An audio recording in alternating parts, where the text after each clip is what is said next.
Caitlin Clark was named Time's Athlete of the Year, to which I said, duh, of course she was. She became, in one calendar year, AP Player of the Year in college basketball for a second straight season, then became a WNBA All-Star and first teamer, took the Indiana Fever to the playoffs. You could honestly probably make a case for Caitlin Clark being one of the people of the year, sports and beyond, the collective consciousness of people getting behind the WNBA, people tuning into women's basketball, saw it in the ratings, saw it in attendance, saw it in the sheer levels of attention that followed Caitlin Clark. The WNBA became the fastest growing brand in 2024, according to Morning Consult, which is a marketing firm. The first time a sports league has been the #1 brand on that list, amongst the others, Ben & Jerry's, Brisk Iced Tea, Experian, Microsoft Copilot, YouTube Shorts, Disney Plus, Smartwater, Pizza Hut,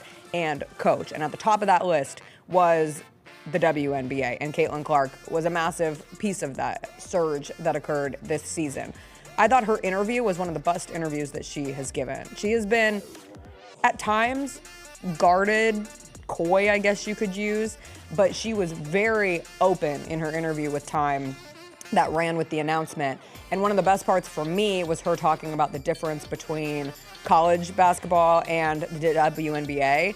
And her quote was, "Professional players and professional coaches, this is no disrespect to college women's basketball, are a lot smarter. I love women's college basketball, but if you go back and watch the way people guarded me in college, it's almost like concerning. They didn't double me. They didn't trap me. They weren't physical. It's hard. It's college. A lot of those women will never go on to play another basketball game in their life. They don't have the IQ of understanding how the game works, so I completely understand it. And it's no disrespect at all. They don't have the IQ. You have to simplify it for girls at that age. No disrespect. But they don't have the IQ. But it is true. They don't have the basketball IQ. That's how we go through sports. Like, if you are in Little League, you're not ready to play in middle school. If you're in middle school, you're not ready to play in high school. If you're in high school, college, pros, and so on and so on. Oh, it ends with the pros. But I would assume if you're a professional, you have a higher basketball IQ than somebody playing in college. Yeah, that's the way it works everywhere in all of the sports, and not just the IQs. The amount of good players that you have is different on a college roster, right? Like that's it in all of the sports. And when you go to the professional realm, NBA, WNBA in this case, everybody was an all-state player. Everybody was a Miss Insert State here, right? Miss Basketball in the state of whatever the hell your state is. Everybody was an All-American. Everybody was an All-Conference member, right? Everybody has all of these accolades that they stacked up throughout the course of their time playing basketball. When you're in college, you might, if you're really, really good, you might get 3. We lose our minds at UConn, and UConn's got what, like 5 or 6? Mm-hmm. Most teams get 1, maybe 2. And those are the teams that are running wild in the sport. So on any given night, Caitlin Clark in college is playing a bunch of women who aren't near as athletic as she is. And the game has to be dumbed down for them. And I don't want to say dumbed down. The game has to be simplified for them so they can grasp what they need to do. And they're just not athletic enough to execute that. Whereas in the WNBA, they are athletic enough to execute it. They are physical enough to execute it. There are times when Caitlin Clark is not the biggest, strongest, fastest, most athletic player on the court.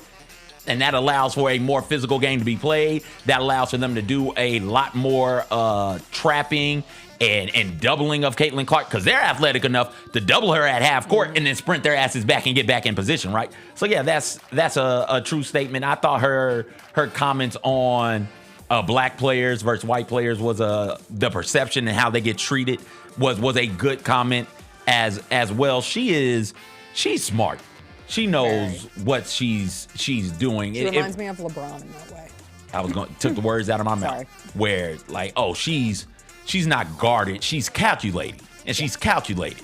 Why am I going to have that sort of a conversation, have that be a cloud hovering over my team's head throughout the course of the season, when I'm probably going to get an interview by somebody in the offseason, and I can drop this then and say the thing that needed to be said. And the thing that really effectively, and that's the other part, right? Maybe take your time through it, like work your way all the way through the thought. Sometimes we want the athletes and we want people to have the answers and have the thought. complete it right when we ask them. And that's not how it works. You grapple with these things. You grapple with race in America. That's not something that you just know offhand immediately. And it seems like she's grappled with it. She's found her voice. She's found the stand she's willing to take.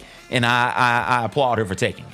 Yeah, specifically referencing her privilege as a white player and calling out the league to do a better job elevating the black players who have built the WNBA. Between that, her comments on the Olympics, obviously a goal of hers is to make LA 2028, talked about the motivating factor of not making the Olympics this time around, but also went into if she had gone for the sake of attention, she didn't want that. Like, that's disrespectful to her. That's disrespectful to the team that won yet another gold medal. Also learned, she went to 2 nights of the Eras Tour with Taylor Swift. Didn't go with her, but is a big Taylor Swift fan. She got some, like, Taylor Swift Eras Tour merch bag sent to her with a note from Taylor that said, Trav and I want to come to a Fever game next season. The internet will crumble if Taylor Swift and Travis Kelce go to a Indiana Fever game to watch Caitlin Clark. Those are like the fireworks all coming together, and the numbers would be insane. Like, if you think Taylor Swift brought attention to the Chiefs game, if you already take what happened with Caitlin Clark this year and add Taylor Swift into the mix of one, I can't wait. I look forward to it happening. The Jessica Benson Show with CJ Hart, live every weekday at 8 a.m.